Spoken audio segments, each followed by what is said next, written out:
Every musical organisation has its difficult people.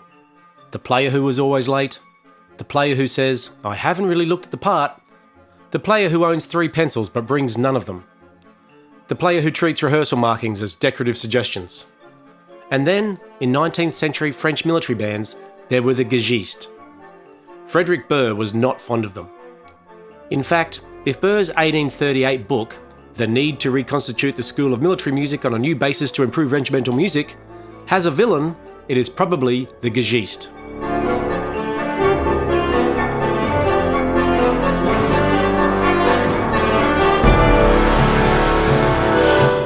So what was a gagiste? In this context, a gagiste was a paid musician, engaged by a regiment, but not truly bound to military service. He was not simply an ordinary soldier musician, he was a hired player, brought in because the regiment needed musicians it could not otherwise supply.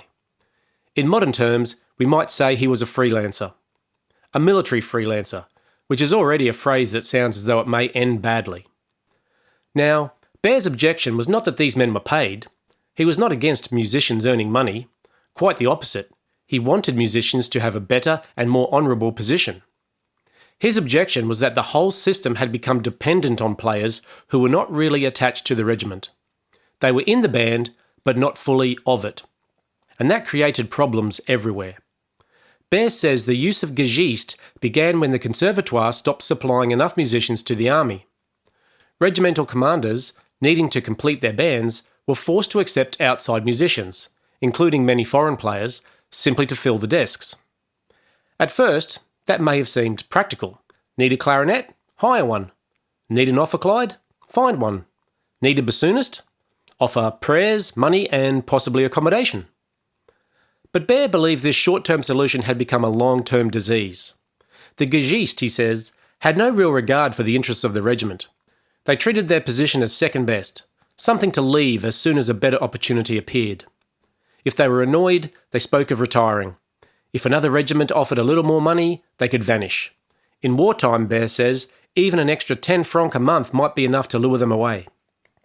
This is not merely inconvenient, it is musically destructive. A band is not just a group of people who happen to own instruments. It is a disciplined habit of playing together. It depends on continuity, trust, style, balance, and shared expectation. Players need to know one another. They need to know the conductor. They need to know the repertoire. They need to know how the ensemble breathes. If 15 or 20 players can disappear at once, the band is not merely understaffed, its musical memory has been torn out. Berr understood this very clearly. He says that with players who change too often, unity of execution becomes impossible. And that phrase, unity of execution, is worth keeping. It means more than everyone starting and stopping together, though that is a splendid beginning and should never be despised. It means a shared way of playing, a shared sense of style, a shared discipline, a shared musical language. You cannot build that if the ensemble is constantly being patched together from whoever can be hired this month.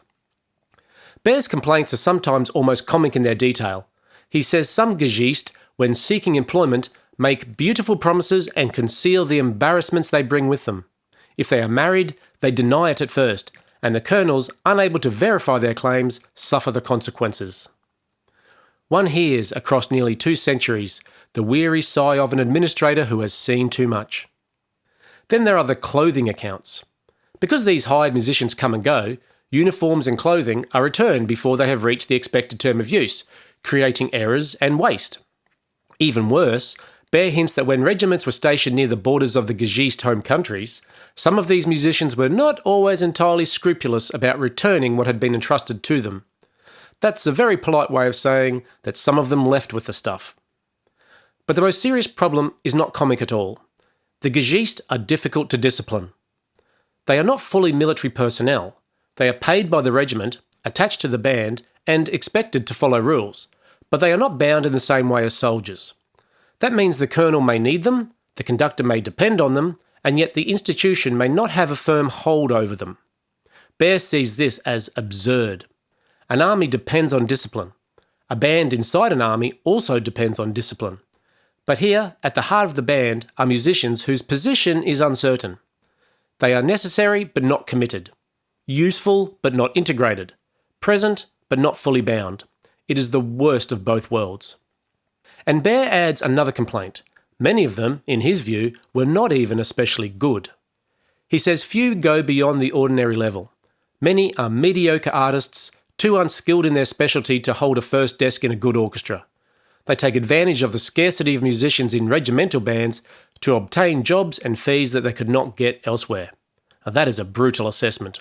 Possibly unfair in individual cases, but it tells us something important about Berr's frustration. He's not attacking the idea of professional musicians. He's attacking a system that rewards scarcity rather than excellence. If a regiment is desperate, even a mediocre player can bargain from strength. And if that player has no real obligation to stay, teach, or build the ensemble, then the band pays the price. Berr's most damning charge is that the gagistes do not educate the students entrusted to them. They turn them into servants. That line should sting, because for Berr, the whole future of military music depends on training. The regiment should be a place where knowledge is transmitted. Better players should mentor weaker ones. Conductors should build a musical culture. The band should renew itself from within. But if hired players refuse to teach, or if they treat students as errand boys, then the future collapses into the present. The band survives from month to month, but it does not grow. It fills vacancies, but it builds nothing. And that, for Berr, is the real failure. The gagiste problem is not just a staffing problem, it is a system problem. When an institution depends on people who do not belong to it, cannot be properly disciplined by it, may leave it at any moment, and do not train its future members, then the institution is fragile. It may still function for a while, it may even sound impressive on a good day, but underneath it is hollow. Berr's solution is clear. Train soldier musicians properly, give them a real position, reward talent, create pathways for advancement, and reduce dependence on hired outsiders. In other words, do not merely buy musical labour, build musical capacity. That distinction matters far beyond 19th century military bands. Any musical organisation can fall into the same trap. It can patch holes instead of training people. It can depend on temporary fixes instead of building continuity. It can rely on a few hired experts while neglecting the ordinary players who must carry the culture forward. Sometimes hiring outside help is necessary. Berr knew that.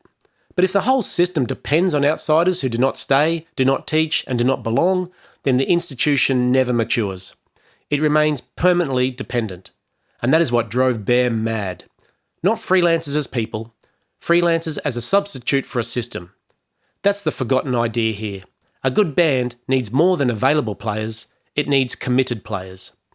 It needs people who belong to the ensemble, who understand its purpose, who pass knowledge onward, and who help create continuity.